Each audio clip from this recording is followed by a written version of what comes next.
হযরত ওমর রাদিয়াল্লাহু তাআলা আনহু যখন মুসলিম জাহানের খলিফা তখনকার একদিনের ঘটনা। বাইতুল মাল থেকে সব মুসল্লিদের মাঝে এক প্রস্থ করে কাপড় বণ্টন করা হলো।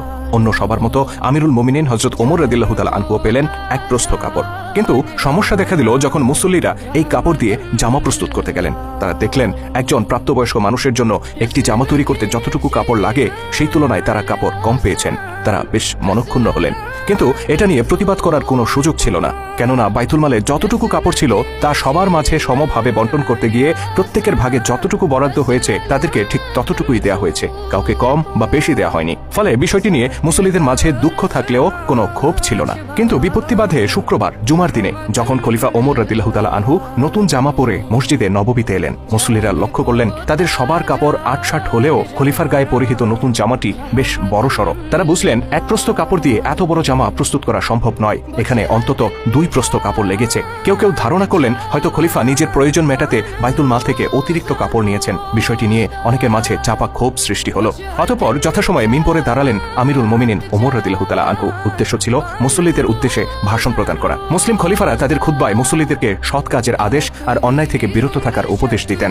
ওমর রাদিয়াল্লাহু তাআলা আনহুও তার ব্যতিক্রম ছিলেন না। তিনি বললেন, হে লোক সকল, তোমরা আমার কথা মনোযোগ দিয়ে শোনো। কিন্তু যে মানুষটি অন্যদেরকে ন্যায় অন্যায়ের শিক্ষা দেবেন তার নিজেকে আগে ন্যায়ের ধারক হতে হবে।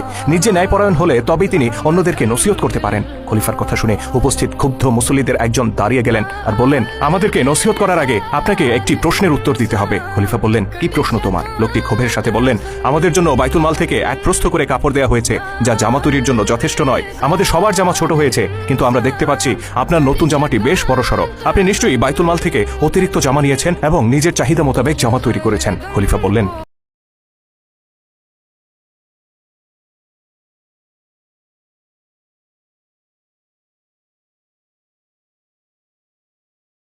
ইবনে ওমর। তিনি দাঁড়িয়ে গেলেন এবং বললেন, আমি বলছি আমিরুল মুমিনিনের জামা কিভাবে প্রস্তুত করা হয়েছে।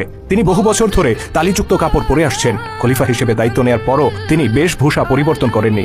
ছেঁড়া তালিযুক্ত কাপড় পরে বছরের পর বছর তিনি পার করে দিয়েছেন। যখন বাইতুল মাল থেকে সবাইকে কাপড় দেয়া হলো তখন আমিও অন্য সবার মতো এক প্রস্থ কাপড় পেলাম। আমি আমার কাপড়টি আব্বাজানকে দিয়েছি যেন দুইজনের কাপড় দিয়ে তার জন্য একটি সুন্দর জামা প্রস্তুত করা সম্ভব হয়। আল্লাহর কসম, তিনি বাইতুল মাল থেকে নিজের জন্য অতিরিক্ত কিছুই নেন না। সাধারণ মানুষের জন্য যতটুকু বরাদ্দ তার অতিরিক্ত একটি সুতাও তিনি গ্রহণ করেন না। আব্দুল্লাহ ইবনে ওমর রাদিয়াল্লাহু তাআলা আনহুর এই বক্তব্য শোনার পর লোকটি সন্তুষ্ট হলেন। তিনি খলিফাকে বললেন, আমি আমার উত্তর পেয়েছি, এখন আমি আপনার কথা মনোযোগ দিয়ে শুনবো। আপনার উপদেশ, আপনার নসিহত আমি গ্রহণ করব। খলিফা কৌতূহল বশত তাকে জিজ্ঞেস করলেন, সত্যি যদি আমি বাইতুল মাল থেকে নিজের জন্য বাড়তি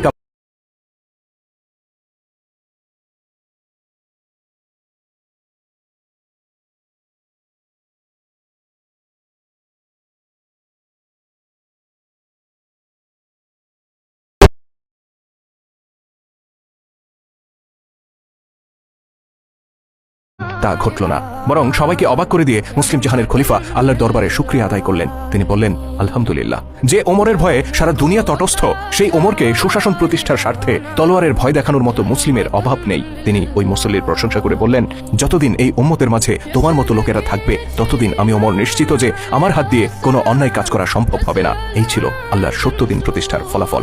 এই ছিল ইসলামী জীবন ব্যবস্থায় মহান খলিফাদের শাসন নীতি। অথচ আল্লাহর দেয়া এই জীবন ব্যবস্থাকে ১৪০০ বছর আগের পুরনো বাতিল ব্যবস্থা আখ্যা দিয়ে আমরা পরিত্যাগ করেছি, আর আমরা মেনে নিয়েছি ব্রিটিশদের